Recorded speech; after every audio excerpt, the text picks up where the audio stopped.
3, 2. Hello, everyone. Good afternoon. Thank you for joining us. This is our weekly media briefing and public health update with Montgomery County Executive Mark Elrich. I'm Lorna Virgili, Hispanic Public Information Officer. And joining us today, also as special guest, is Dr. Keisha Davis, the county's health officer, as well as Dr. James Bridgers, Director of the Department of Health and Human Services.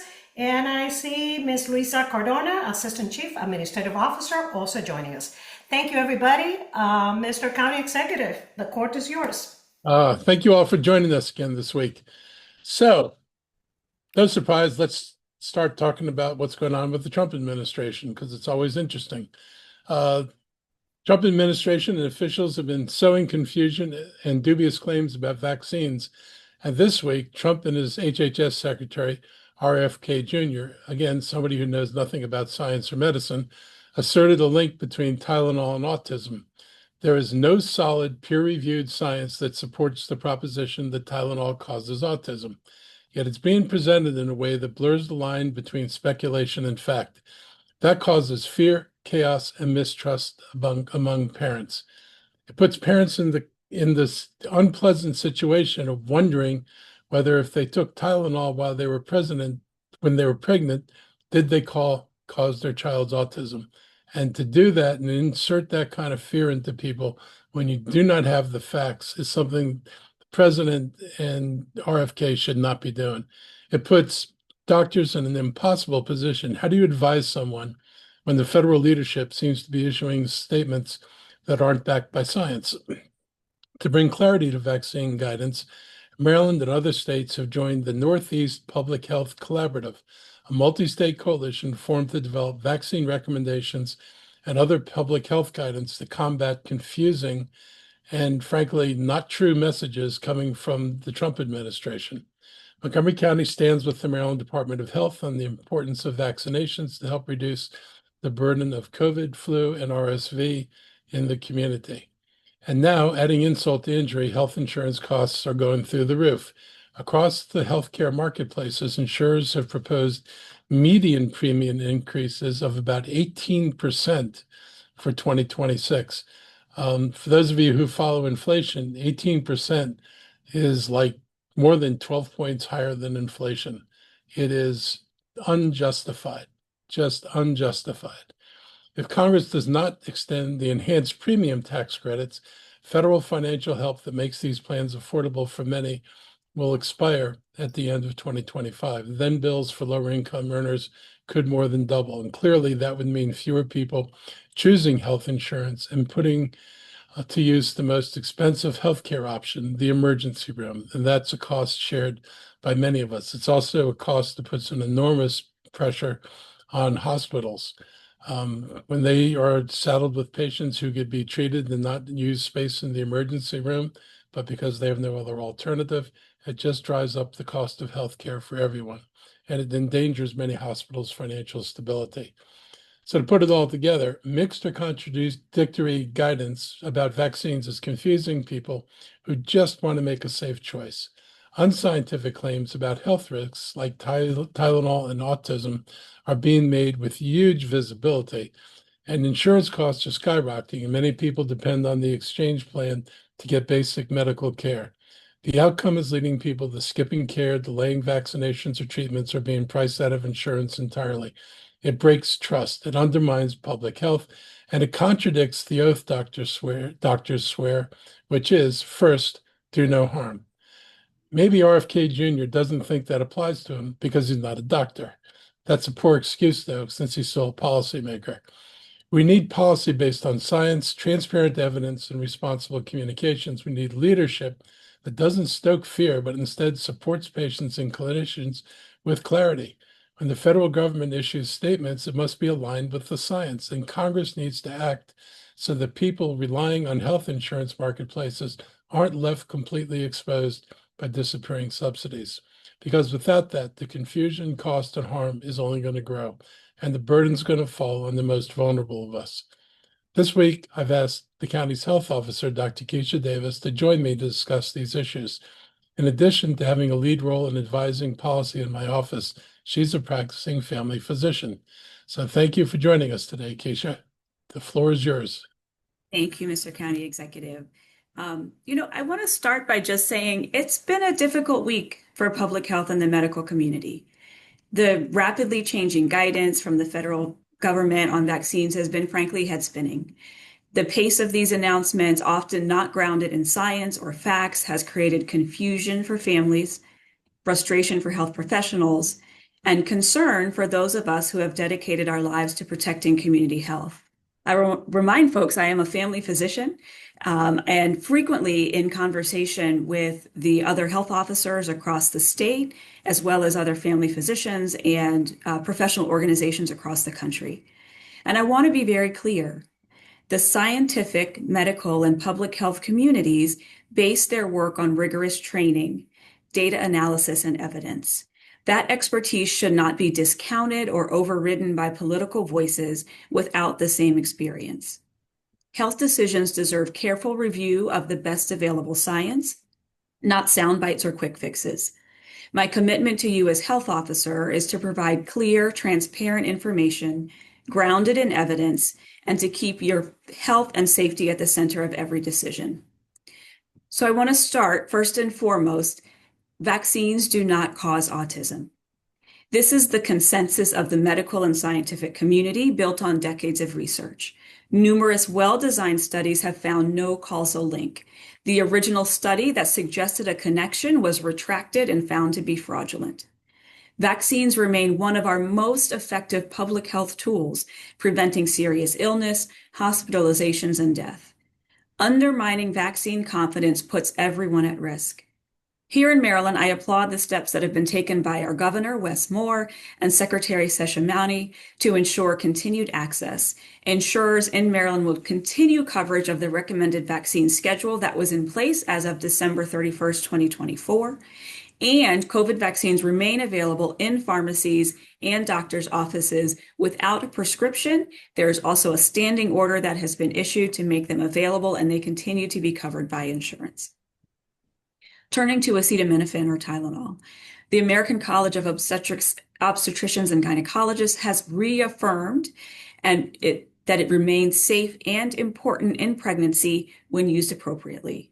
In addition, the American Academy of Pediatrics emphasizes that Tylenol is safe for children when taken as directed. There has been some recent studies that have raised questions about possible associations with autism or ADHD, but association is not causation. The overall evidence remains inconclusive, and professional medical groups continue to recommend acetaminophen as the safest choice for fever or pain during pregnancy and childhood when needed. We must also remember that untreated fever or pain, especially in pregnancy, can pose its own risks and can increase complications for both the mother and the developing baby. It is important that we treat fever in pregnancy. We know that the outcomes of untreated fever can be quite harmful. Finally, leucovorin, which is a form of folinic acid, has been suggested as a possible treatment for certain autism-related symptoms. And while small studies show promise, larger, well-controlled trials are still needed. Autism organizations, including Autism Speaks, caution that leucovorin should not yet be considered a proven or routine therapy outside of research settings. So based on current evidence, I recommend continue to follow the recommended vaccine schedule. It is safe and effective. Pregnant people and caregivers should consult with their doctor before taking any medication, and acetaminophen, Tylenol, remains the safest option when used correctly. Avoid unproven therapies like leucovorin outside of clinical research, and be skeptical of simplistic explanations or single drug cures for autism. And rely on trusted sources like the American Academy of Family Physicians, the American College of Obstetrics and Gynecologists, the American Academy of Pediatricians, and established autism organizations for guidance. As I wrap up, I want to take a moment to just acknowledge what all of this means for families. And I know that many parents or caregivers just want to do the right thing for their children. I'm a mother of 3. I know how much you want to make sure that you're doing the right thing for your kids. And the confusion that has arisen from all of these conflicting headlines and evolving research and misinformation in the vaccine space really makes it hard for families to feel confident in their choices. I want to affirm that Those concerns come from a place of love and responsibility, and that is our role as public health to help you navigate this landscape with clarity, compassion, and evidence. At the same time, it's essential to speak directly to and about the autism community. Autism is not a disease to be eradicated. Neurodiversity is part of the rich spectrum of human experience. People with autism bring unique perspectives, strengths, and contributions to our communities. The focus should not just be on searching for a cure, but on building a more inclusive society, one where every individual has the opportunity, support, and respect they need to thrive. For every complex problem, there is a solution that is clear, simple, and often wrong. Autism is a profoundly complex neurodevelopmental condition, and oversimplified explanations, such as blaming vaccines, acetaminophen, or proposing single drug cures, ignores the depth of scientific evidence and does a disservice to our patients and their families. In many ways, the cure is already within us in how we choose to treat one another. It's our ability to show empathy, reduce stigma, and recognize each person's potential, and to ensure that children and adults with autism are empowered to live their best lives. So as we move forward, let's commit to not only grounding health decisions in science, but also grounding our relationships in compassion, which is how we build a healthier, more inclusive future. In closing, my responsibility as the health officer is to rely on rigorous science, not fear or speculation, and I commit to transparency, to monitoring new research, and updating our guidance as warranted by evidence. Thank you for the opportunity to address the county. Thank you, Dr. Davis. I see that Dr. Stoddard, our Assistant Chief Administrative Officer, also joined the call. Members of the media, any questions for Dr. Davis at this time regarding this topic? Please raise your hand. I see Lionel Donovan, WUSA 9. Go ahead. Good afternoon. Good afternoon. Thank you so much. And thank you, Dr. Davis, for your time. I just wanted to ask you, as someone who is a practicing physician here in Montgomery County, what have you been hearing on the ground from parents who, have any of them come to you saying like, hey, I've heard President Trump saying this or Health Secretary Kennedy, saying that? Like, how is what, has been coming down from the federal level, how is that impacting, your ability to practice and other physicians who might have to deal with this, this misinformation coming from federal leaders kind of on a daily basis? Collectively, what I hear from, patients and my colleagues are fear, frustration. Many in the community have spent a lot of time dealing with feelings of guilt about, was there something that I could have done? Was there something that I should have done differently that caused my child to be, to have autism? And want to offer folks what the research shows is that there are a lot of the overwhelming evidence is that there is a genetic link to autism. And there is no one thing or one thing that someone did that caused their child to have autism. And I think a lot of this is just helping to hold the hands of patients who are feeling confused, whether it's around autism or vaccines or hepatitis B. Having that trusted voice of your, primary care clinician to help you muddle through all of the different information that's coming out. I just had one follow-up question kind of on that same topic. Given, the statements made by Secretary Kennedy over the past couple of weeks and months, have you noticed that it's been harder for you or other physicians to make sure that parents properly vaccinate their children? Have you noticed that, that you're having to work a little harder to let parents know that it's okay to vaccinate their children, or, fewer parents are coming in to vaccinate their children because of what's being said from the Trump administration? It's happening so fast that I don't know that I've seen changes yet. I will say that I'm reassured when looking at a population level of vaccinations of kids coming into schools. MCPS just had the cutoff at which kids need to be vaccinated to be able to stay in school. We were somewhat concerned because the number of kids coming to the county-run vaccine clinics was down. But when we look at the numbers of kids in school vaccinated, those rates are on par, if not a little bit higher than where they've been in previous years. So people may not be coming to the county clinics to get vaccinated, but they are absolutely still getting vaccinated, and that is reassuring, and that is what we care about the most. So I think what a lot of this has done is encourage folks to go get those shots, and maybe they're getting them, at their primary care offices or with pharmacies. So I am encouraged by those numbers. Thank you, Doctor. Thank you, Lano. Members of the media, any other questions for Dr. Davis on this topic this afternoon? No more questions on this topic. Well, I believe you'll remain on the call, Dr. Davis. Mr. County Executive, other topics? Well, staying on the Trump theme, and thank you, Dr. Davis, for your comments. You are always on top of these things, and I do appreciate the passion and that you bring to this. It goes with your work, and it shows in everything you do here. So thank you again. Other news that's going on, Trump is now issuing threats and continuing to be a bully. He's now threatening mass firings, layoffs, if Congress doesn't keep the government open, but open in a way that he approves of. In other words, if he doesn't get what he wants, he's going to have a tantrum that will wreak havoc on people's lives and on the operation of important government functions. He has ordered departments to prepare lists of people that they're going to let go on October 1st if he doesn't get what he wants. And this is just more stunning and scary stuff. We're faced with a president who's unwilling to work with people and unwilling to negotiate, and will continue to create mass misery and destruction. And quite frankly, it's unconscionable. The cuts in his budget are going to be devastating to the American people. Some of the worst cuts they cleverly are going to disguise by not having them take effect until after the 2026 election. But they're looming out there, and some people may not feel the worst of this until the election's over. And it's just the kind of deceptive, duplicitous thing that we've gotten used to. Speaking of this deceptive and duplicitous behavior, Trump's appointees in the housing arena, Department of Housing and Urban Development, are rolling back enforcement of fair housing laws.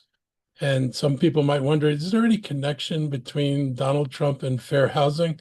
And lo and behold, there is a connection. Donald Trump and his father, there was a lawsuit in 1973, Department of Justice, United States versus Fred C. Trump, Donald Trump, and Trump Management. And in October 73, the Department of Justice filed a civil rights lawsuit against Fred and Donald Trump and their company, alleged systemic racial discrimination. The key allegations were Black applicants were denied apartments or falsely told that none were available. White applicants were offered units in the same building. Trump employees allegedly used coded markings on applications to indicate the race of the applicant. And Trump was managing 39 buildings with over 14,000 apartments in New York City. Of course, the Trumps denied wrongdoing, and no surprise, they sued the government for $100 million. There's a theme here, I think. That claim was dismissed. There's also a theme in that. In 1975, this case was settled with a consent decree. There's no admission of guilt, but it required the Trump management to advertise to minorities, report vacancies to the Urban League, and to cease discriminatory practices. The Department of Justice called it one of the most far-reaching housing discrimination settlements at its time. So with that as his background, you have some sense of why he's now taken advantage of his presidency to roll back the laws protecting fair housing in general. It's just another threat to people. It's racially motivated. It kind of further cements his role as leading American racist in a high political office. And it's just disturbing that he continues to find ways to hurt people. And, I lived through Richard Nixon. Vietnam War and all the stuff that went in between, and nobody has come close to the willingness to cause harm to people that this president has done. On a brighter side, there are new laws starting in Maryland on October 1st, and we have some notable changes in laws that take effect on next Wednesday. I'd like to run through a few of them right now. One of my favorite, the Lowering Prescription Drug Costs for All Marylanders Now Act, helps boost the power of Maryland's Prescription Drug Affordability Board. That board was set up to set upper payment limits for drugs that are sold in the state. and it will now work to bring down the cost of some of the most expensive medications. I can tell you that this is important for the county, not just Montgomery County, every county in the state, and for the state government. Drug costs are a major part of all of our insurance costs for our employees and for our retirees. As drug costs spiral out of control, our insurance costs are going up with them, and the ability of the Affordability Board to control prices will be an immediate benefit, long-term benefit to the county and to our taxpayers and to anybody who has to buy drugs on the market. So this is really important legislation, and it's one of the great things that I, give a lot of credit to the state legislators who led the fight for this. It's really important that they did this. The Maryland Online Data Privacy Act is also going to set new rules for personal data collected by companies that we do business with. The new measure will give consumers the right to opt out of data sales in targeted advertising. Consumers will be able to access, correct, and delete the personal information a company collects.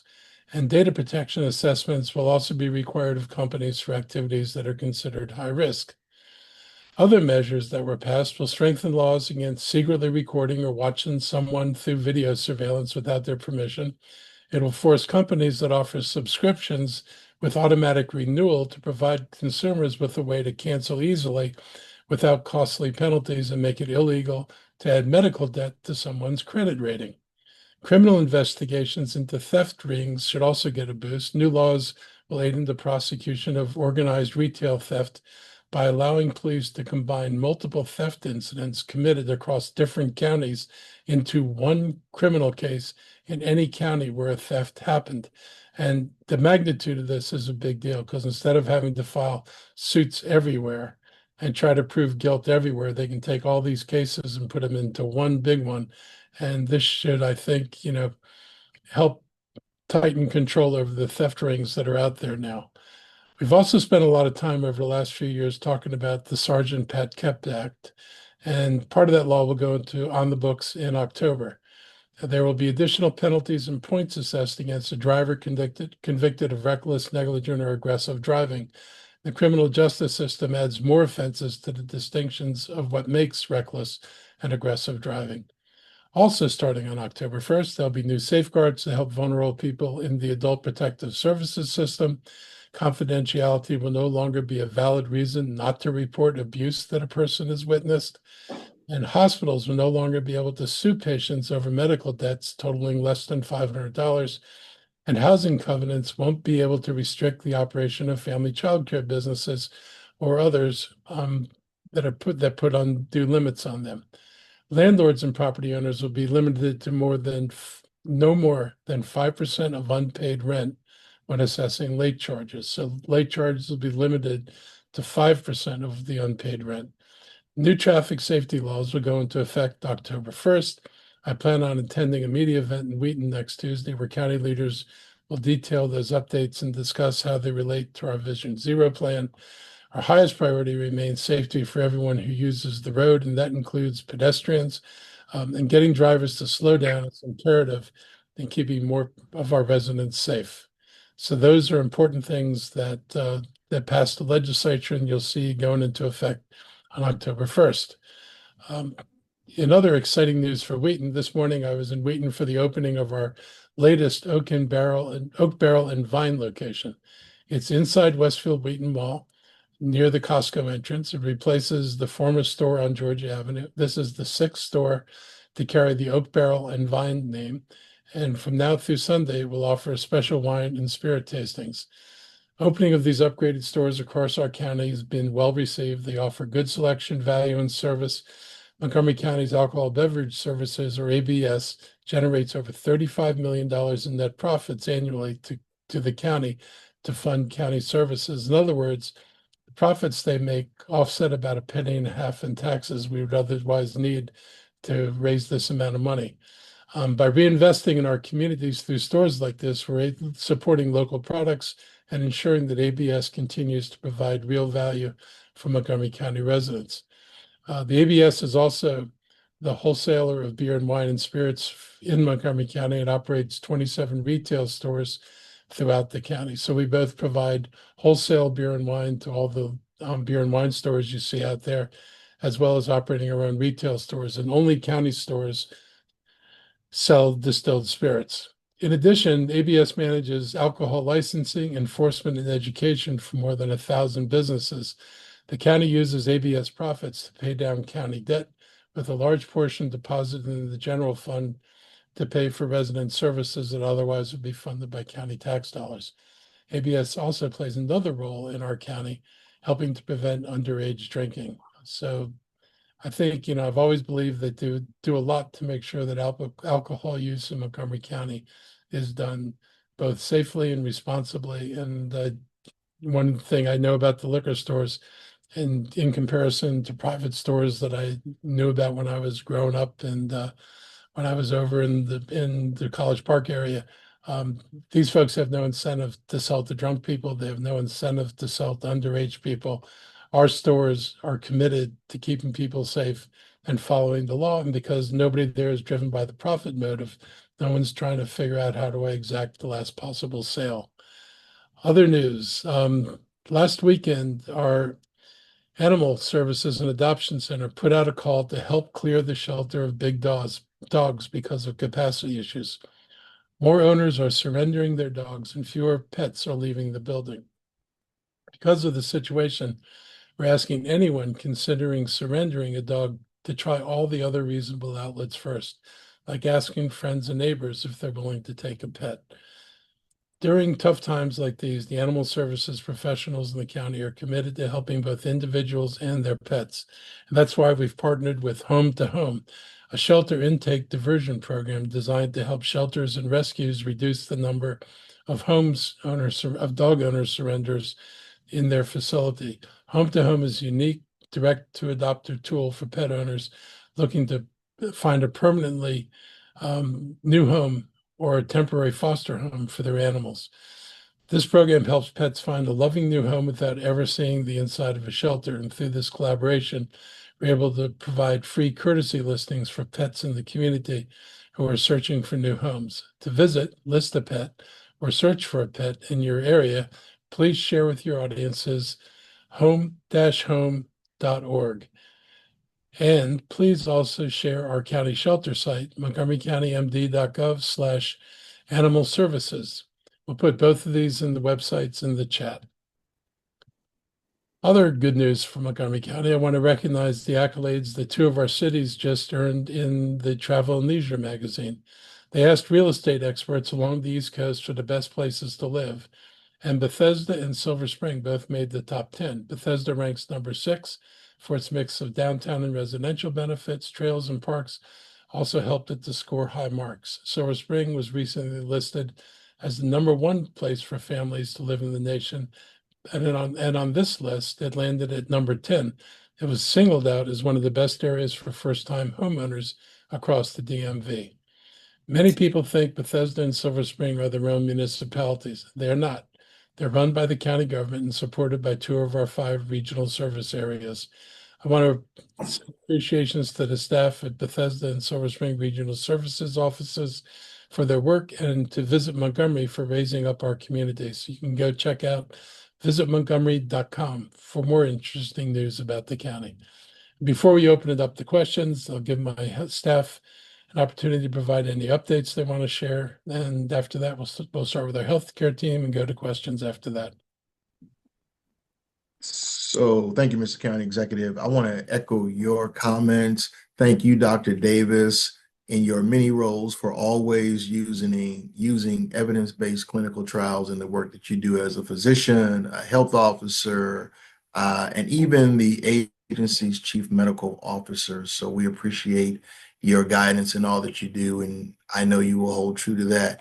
Secondly, Mr. County Executive, I want to thank you as well for agreeing to join our mobile crises outreach team.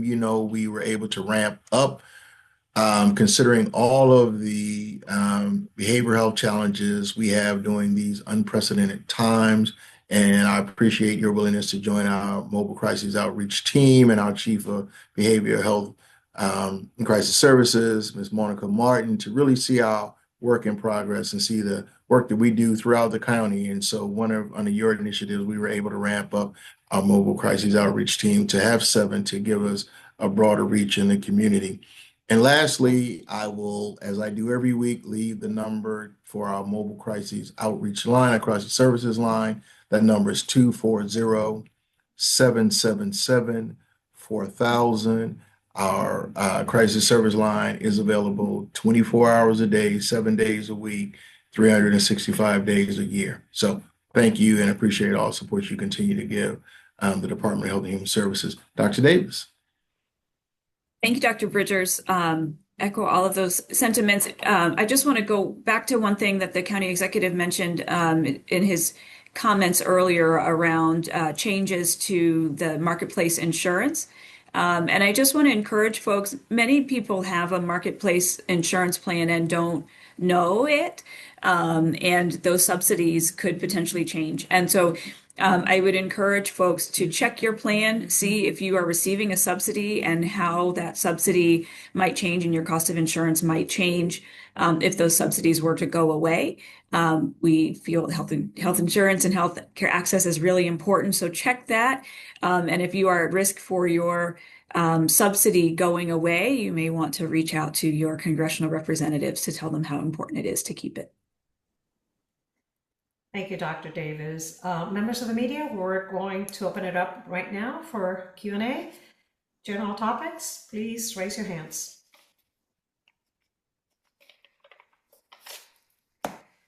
Hi, there is one thing I did want to bring up. There was a conversation that I was having with another pediatrician in another state, and they were talking about how what's been coming down from the White House and the Trump administration, in their opinion, was, dangerous to a point where they were actually advised not to follow federal guidelines.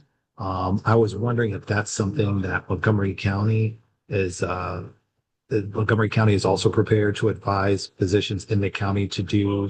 If you are also talking about not following along with the federal guidelines and mandates that are coming from, Secretary Kennedy or anything like that, is that something that could be happening here? I'll say what we've been doing is we've been trying to stay very much aligned with the state. The state has joined the Northeast Public Health Consortium around vaccine evidence and following folks like the Vaccine Integrity Project and the medical society. So I don't know that we are coming out with a strong statement for or against what the federal government is doing, but I can be clear on what evidence we are following and what is guiding our decisions. And we are staying very much aligned with the state and professional medical organizations. Actually, thank you. And Executive Elledge, I would ask, from a county government perspective, is that something that you all are kind of following along as well as saying, kind of advising parents or advising guardians to follow what the state is saying and maybe not put so much stock into what's coming out of the federal government? I'd put no stock in what's coming out of the federal government. I put my stock in health professionals. It was the health professionals who led this country out of COVID. It was the health professionals in Montgomery County who gave us the guidance during COVID and, helped us make sure that we prioritize vaccination. It's one of the reasons this county had some of the lowest death rates and case rates in the company, because we chose to do things that were consistent with what the medical advice was. We knew back then it was wrong to listen to people who didn't know what they were talking about. It's still wrong to listen to people who don't know what they're talking about. If you want advice, get it from a medical professional. Well said. All right. Thank you so much. Thank you, Lionel. Members of the media, any other questions this afternoon for the county executive and the health team? No more questions this afternoon? Thank you for joining us. Stay safe, and we'll see you next time. Have a great afternoon. Take care, everybody.